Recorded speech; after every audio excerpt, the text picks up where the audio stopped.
Assalamualaikum teman-teman. Seperti biasa sebelum mulai Mimin mendoakan semoga teman-teman semua selalu dalam keadaan sehat walafiat.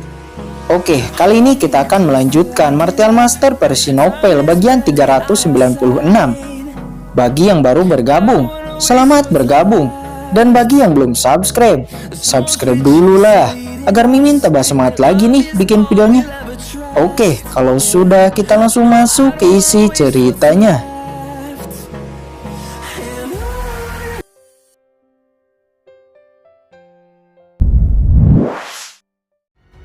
Namun di saat sudah dekat dengan lorong, tiba-tiba tubuh emas yang awalnya sangat marah dan ingin membunuh Hongyan, tiba-tiba menjadi sangat tenang dalam sekejap. Aura emas menyelimuti tubuhnya, dan dengan secepat kilat dia melesat ke arah lorong, ingin pergi. Hongyan terkejut melihat itu. Tidak kusangka, ternyata dia bukan ingin membunuhku, tetapi tujuan aslinya ingin melarikan diri. Tapi tidak semudah itu, kata Hongyan. Segera bola linglong didesak, dikombinasikan dengan teknik terlarang. Seketika sebuah cahaya warna-warni yang sangat kuat menyapu ke arah tubuh emas yang sedang melesat. Merasakan serangan mengerikan di belakangnya, tubuh emas langsung mendesak jimat emas. Kekuatan jimat emas dikeluarkan sepenuhnya. Ini momen hidup atau mati bagi tubuh emas. Secara alami dia akan mengeluarkan semua kemampuannya. Jimat emas itu langsung dilemparkan. Tubuh emas juga mendesak indera ilahi yang ditanam pada dirinya. Itu adalah indera ilahi dari Kaisar Bela Diri Wushuang. Jimat emas dikombokan dengan indera ilahi. Akhirnya itu mampu memblokir serangan mematikan Hongyan. Walaupun tubuh emas harus kehilangan jimat emasnya karena tidak ada waktu untuk mengambilnya kembali. Hongyan, aku akan membiarkan kamu tetap hidup untuk saat ini. Tapi setelah ini, kekaisaran Xuanyuanku tidak akan pernah tinggal diam. Hutang darah harus dibayar dengan darah, kata tubuh emas sebelum akhirnya dia menghilang ke dalam lorong yang dalam. Sial, dia lolos. Hongyan langsung terkena serangan balik dari teknik rahasia itu, lalu memuntahkan darah. Tubuh emas benar-benar pergi, bahkan meninggalkan orang-orang kekaisaran Xuanyuan. Melihat tubuh emas pergi sendirian, orang-orang yang tersisa nampak menghela napas dalam. Namun mereka semua tetap bergabung dan terus mencoba untuk keluar dari cengkeraman iblis gulas untuk melarikan diri. Di sisi lain, tanpa ada yang memperhatikan, kertas jimat emas yang ditinggalkan tubuh emas sekarang telah jatuh ke tangan Qin Chen. Ketika Qin Chen mendesak jimat emas, sinar emas langsung menyala, aura kekuatan menakutkan keluar. Ada sebuah rune yang tergambar di atasnya, terlihat sangat misterius.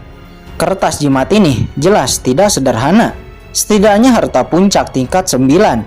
Ini seharusnya harta yang sangat kuat. Segera kekuatan nilai Qin Chen menyapu ke dalam jimat emas. Ada energi hebat seperti matahari yang tak terbatas. Dan Qin Chen juga mendapati jejak kekuatan tubuh emas. Tubuh emas ini menyia-nyiakan sumber daya. Jimat emas ini jelas sangat kuat, tapi dia bahkan tidak mengerti tentang rune, yang membuatnya hanya bisa mengeluarkan sedikit kekuatan dari jimat ini. Jelas jimat ini sepertinya harta yang langka. Untuk saat ini tidak mungkin bagi Qin Chen untuk menyelidiki jimat ini. Segera Qin Chen menghapus hubungan tubuh emas dengan jimat dan membuat jimat itu menjadi miliknya. Di tempat lain di kedalaman lorong, tubuh emas merasakan hubungan dengan jimatnya telah diputuskan. Sial, Hongyan, kamu benar-benar menabuh genderah perang. Tubuh emas meraung, membakar esensi darah, sosoknya semakin cepat melesat jauh. Saat ini Qin Chen menyimpan jimat emas ke dalam cincin penyimpanan.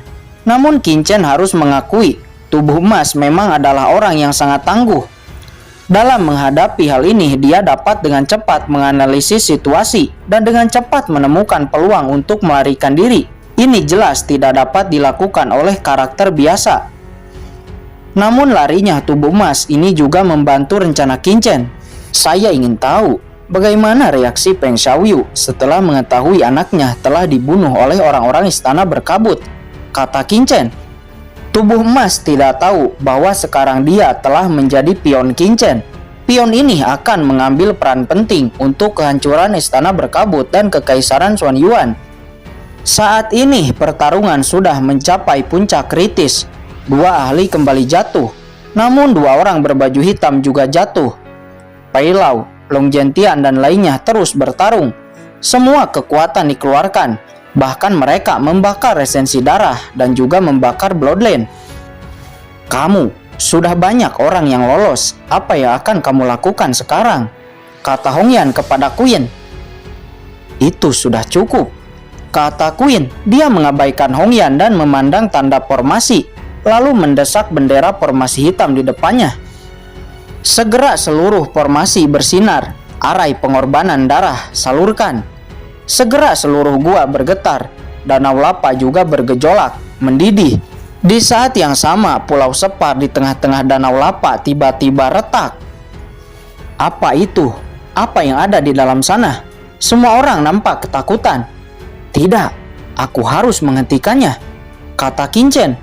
Setelah mengirim pesan untuk bergerak kepada Mokara dan skeleton cabang, Qin Chen kemudian dengan cepat bergegas. Menerima perintah Qin Chen, iblis Mokara dan skeleton cabang di saat yang sama bergerak langsung menghantam dua orang berbaju hitam. Seketika kedua ras alien itu mati. Senior Mokara, apa yang kamu lakukan? Ras alien lainnya terkejut dengan tindakan iblis Mokara. Gulas juga terkejut melihat itu. Apa yang aku lakukan? Saya ingin bertanya, apa yang sedang Queen lakukan? Dia melepaskan hal-hal mengerikan yang dipenjara di tempat ini. Gulas, apakah kamu lupa dengan misi kita? Misi kita adalah menjaga dan mencegah siapapun untuk melepaskan hal-hal berbahaya yang dipenjara di tempat ini. Dan sekarang Queen ini ingin melepaskan monster itu. Bagaimana saya bisa tinggal diam? Kata iblis Mokara. Gulas nampak bingung. Yang dikatakan Mokara memang benar. Tapi masalahnya Queen memiliki token Raja Iblis. Dia tidak bisa mengabaikannya. Mengapa antar iblis itu saling bertarung? Pai Lau dan lainnya nampak heran. Namun ini adalah kesempatan yang baik. Di saat iblis itu saling melawan, mereka mengambil kesempatan ini. Hanya tersisa Hongyan di lorong. Selama dapat mengalahkannya, mereka dapat melarikan diri. Ayo, maju. Segera semua orang bergegas. Mau lari, lewati aku dulu, kata Hongyan. Dia memuntahkan darah kepada bola linglong 7 lubang. Cahaya warna-warni langsung muncul, menghalangi jalan lorong. Pai Lau langsung mendesak harta Tiankong Wanjuan. Pantong juga mendesak spanduk sihir hantu. Tubuh naga sejati juga dirilis oleh Long Zhentian, disusul dengan teknik dari ahli lainnya. Semua kekuatan digabungkan, berusaha memecahkan penghalang yang dibuat Hongyan. Satu persatu harta itu beradu, ledakan tabrakan terdengar. Queen mengabaikan ledakan-ledakan itu dan fokus dengan formasi pengorbanannya. Dan boom, Pulau Separ hancur. Energi darah yang menakutkan langsung menyebar dari sana. Setiap ahli yang dijerat energi darah ini langsung mati.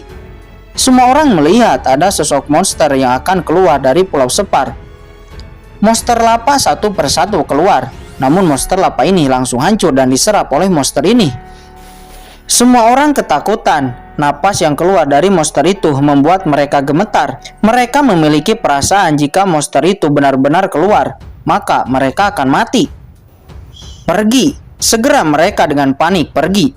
Pai Lau langsung mendesak harta Tiankong Wanjuan dengan sangat ekstrim. Dia mengorbankan harta berharganya Tiankong Wanjuan untuk bisa melarikan diri. Dan alhasil dia berhasil lolos pergi memasuki lorong, walaupun harus kehilangan harta Tiankong Wanjuan. Namun yang lainnya masih tetap tidak bisa melewati Hongyan. Cepat, jangan biarkan monster itu benar-benar keluar, kata Qin Chen. Dia memiliki perasaan selama formasi larangan dihancurkan, monster itu tidak akan bisa keluar. Segera Qin Chen mencoba mengendalikan formasi. Wah, anak ini ternyata bisa mengendalikan formasiku. Kalian, hentikan dia, kata Queen. Segera orang berbaju hitam menyerang Qin Chen. Namun iblis Mokara melesat, melindungi Qin Chen dan memblokir orang-orang berbaju hitam itu. Senior Gulas, hentikan dia, kata Queen. Gulas, jangan dengarkan dia. Raja Iblis tidak mungkin memberi perintah untuk melepaskan monster ini, kata Mokara. Gulas hanya terdiam karena bingung. Yang dikatakan Mokara memang benar. Tetapi Queen juga memiliki token Raja Iblis. Saat ini orang berbaju hitam lainnya telah melesat dan menyerang Qin-Chen. "Qin-Chen, hati-hati," kata Chen Sisi. Dia langsung bergerak. Saat ini energi darah kembali keluar dari Pulau Separ. Energi darah ini langsung menjerat salah satu ahli Martial Emperor. Dan ahli ini pun setelah terjerat langsung mati. Sesaat energi darah juga langsung menjerat Chen Sisi. Kecepatannya sangat cepat, Chen Sisi bahkan tidak sempat untuk bereaksi. Seluruh sosoknya langsung diselimuti energi darah. "Tidak," kata Pantong. Dia langsung mendesak spanduk sihir untuk menarik Chen Sisi. Namun di bawah energi darah menakutkan, harta sekte iblis spanduk sihir langsung dihancurkan. Saat ini Chen Sisi benar-benar telah terjerat energi darah, tanpa bisa melakukan apapun. "Apakah aku akan mati di sini?" kata Chen Sisi, matanya dengan susah payah ingin melihat ke arah Qin-Chen. Seolah-olah mengisyaratkan sebelum dia mati, dia ingin melihat Qin-Chen untuk yang terakhir kalinya. Saat dia menoleh, dia melihat Qin-Chen yang bergegas ke arahnya dengan putus asa. Qin-Chen sendiri tidak tahu mengapa dia melakukan ini. Dia hanya tahu ketika Chen Sisi dalam bahaya, nalurinya secara spontan berinisiatif untuk langsung menolongnya. "Tidak, tolong jangan datang," teriak Chen Sisi dengan kesakitan. Namun suaranya hampir tidak terdengar karena diselimuti energi darah. Dia tahu dia akan mati, tapi dia tidak ingin menyakiti Qin-Chen. Jika Qin-Chen terjerat energi darah ini, dia pasti akan mati. Tapi sekarang Qin-Chen sudah sampai di sebelah Chen Sisi dan langsung mendorong Chen Sisi keluar. Sebagai gantinya, Qin-Chen sendirilah yang terjerat dan diselimuti energi darah. "Tidak!" Chen Sisi berbalik dan hanya melihat Qin-Chen yang telah sepenuhnya diselimuti energi darah. Seketika air mata jatuh dari sudut matanya. Pikiran Chen Sisi kosong. Dengan panik dia bergerak ingin masuk ke dalam energi darah untuk menyelamatkan Qin-Chen. Namun Pantong dengan cepat menarik Chen Sisi. "Tuan Pantong, lepaskan.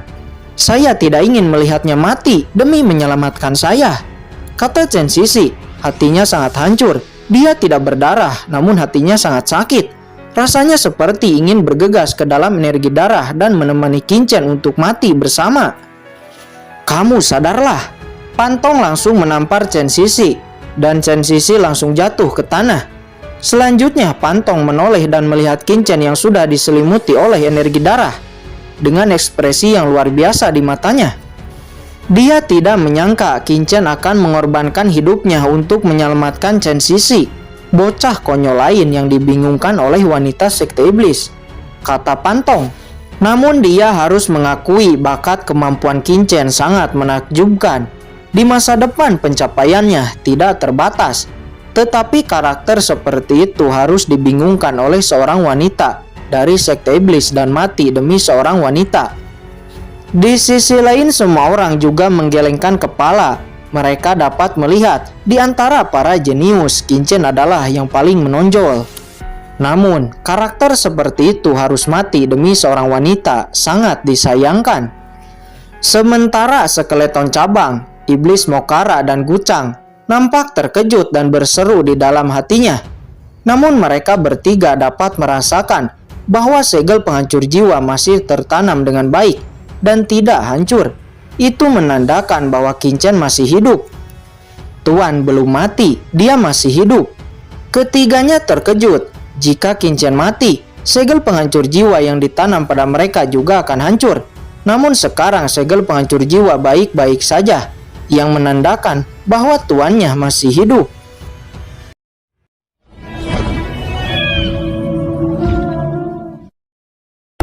Oke guys, sudah dulu ya. Jangan lupa subrek biar lanjut terus ceritanya. Bagi yang sudah subrek, mudah-mudahan dimudahkan rezekinya. Mimin undur diri. See you next and goodbye.